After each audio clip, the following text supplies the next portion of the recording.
This lecture is going to help you when you go to complete your ELA assignments. There are 3 that are required for the semester. This lecture goes over option A and B for ELA 1, but you can still use this to help you on ELA 2 and 3. I'm trying to explain exactly what I'm looking for in these assignments and how you can be the most successful. This ELA assignment sheet is very important. You need to pull this up from the ELA folder and follow these directions. Many times students lose points on the ELA assignment because they haven't followed the instruction sheet. One thing that's really important to note here is what's in red, and that is the requirement that at least one ELA has to be an in-class observation. Now, if you're completing this class over the summer, this might be a little bit different, okay? But if it's during the normal fall or spring semester, this would still be a requirement for you.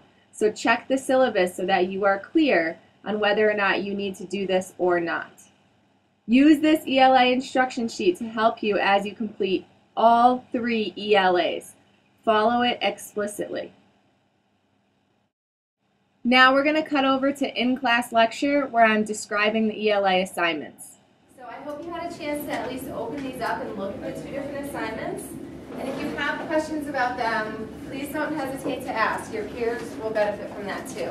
So I just want to walk you through what they look like and kind of what I'm expecting from these. So this first ELA, this is option A. If you ever get confused, I've labeled them on the top, what option it is, and then also if it will work for the observation requirement, that's up there on the top too. So this doesn't have that, so you'll notice that this is not an observation. It will say this satisfies the observation requirement. Okay? I'm giving you a little note here before you get started. Make sure you follow the ELA instruction page. Okay, that's another document. It's on Blackboard. You'll use that to understand formatting, how to submit things, APA citations. And I think I told you that a lot of students lose points just because they don't follow the instructions. So make sure you're using that to help you. All right, it's a way of making all of our assignments uniform. So here we go. This one, developmental and educational psychology research. 2 parts to this. The first, it comes from chapter 1, and the second part comes from chapter 2. So you'll have to watch for part 1 a brief video clip here. And the video clip is online. It's also, if you bought the textbook new, there was a DVD that came with it. It's on that. I also have copies in the library, or in my office, and there might be a copy in the library. That one I'm not sure about.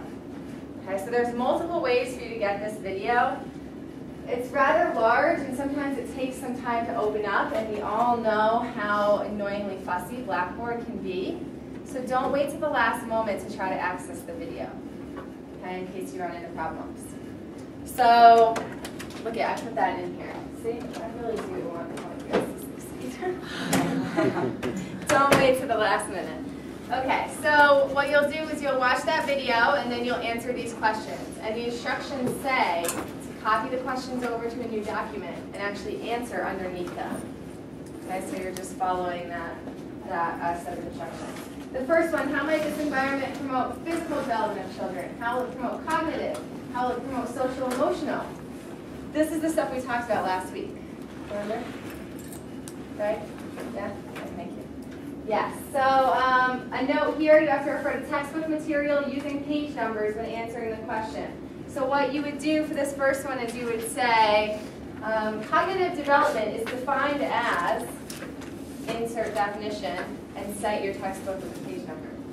This environment would promote cognitive development in such and such way because it has these toys, or it has this available, or whatever it is that you see in the video that might promote thinking. And you do that for each one. Okay? In general, how should educational environments change as children grow older? So what would this classroom look like if it was in middle childhood or if it was in adolescence? What should we do to the physical environment as children grow to help them promote learning? To help promote learning in those students. And again, I have the note here, so I'm trying to remind you, you need the textbook, you need to support your answer. You could always just say something like, well, students shouldn't be sitting in groups anymore. Maybe they should be at individual tables. But why? Who says that? What would that do for learning? So that's the support piece. And that part is really important for these assignments. All right, that's part one. Part two, you're watching another video. Same reminder here. Lots of different ways to access the video. Okay, so don't wait to the last minute in case one of them, or the internet, or something isn't working or is being wonky. Okay? And then you're answering the questions. So this is an interview with a girl named Claudia. She's doing an assessment. And so I want you to go through answer questions 1 through 4 here. I'm telling you to use page numbers when answering all of the questions. Define and explain concepts. Right. At the end of your ELA, you need to have a reference page. You need to reference your book since there are citations through the actual assignment. Use that instruction page to help you with the reference. Or you can use the syllabus because the reference is on the first page of the syllabus as well. Just make sure it's matching up with the volume for the book that you have. Okay. Right here I have a reference page for this document. It's not for your paper. You can't copy these because you don't have the multimedia guide, the instructor's manual. But I'm just doing this to demonstrate what that might look like. Okay, so I use these to help create this assignment. Okay. Are there any questions on the first option for ELA 1?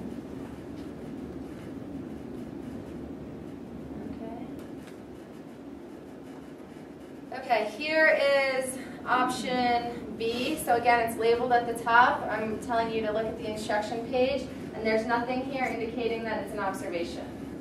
Okay, so neither of these count for the observation. 2 parts again, and this is all coming from chapter 2 in this case. So for part A, you're going to do a cause and effect experimental design. It's a web link here. Again, try this out on your computer. If it doesn't open up, try it on the school computer or come to my office and do it in there if needed. Okay, so sometimes things just don't work out as planned. If you wait till the last minute, it can be a problem. This is an experiment. It's a media file on memory and marijuana use.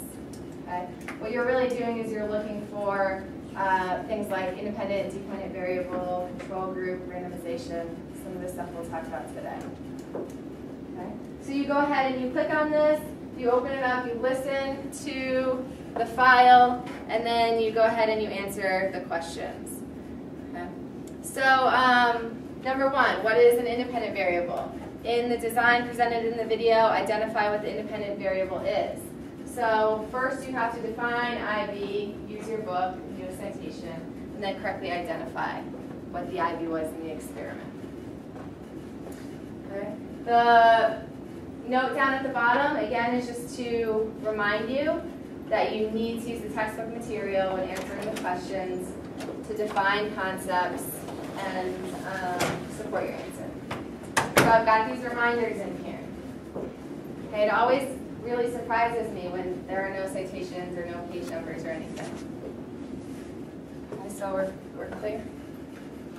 All right, the second part here is on action research in education. We'll talk a little bit about that today. So again, you're clicking on this link. This actually doesn't bring you to anything multimedia. It's just a web page on action research, which links you to some prominent researchers who do action research that you can use as examples. So you're going to that web page, you're doing a little bit of independent research, and you're answering the 3 questions. Okay?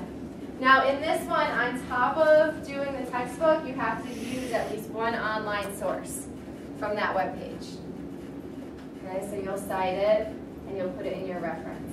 And if you need any help with APA style, don't hesitate to ask myself or Brett.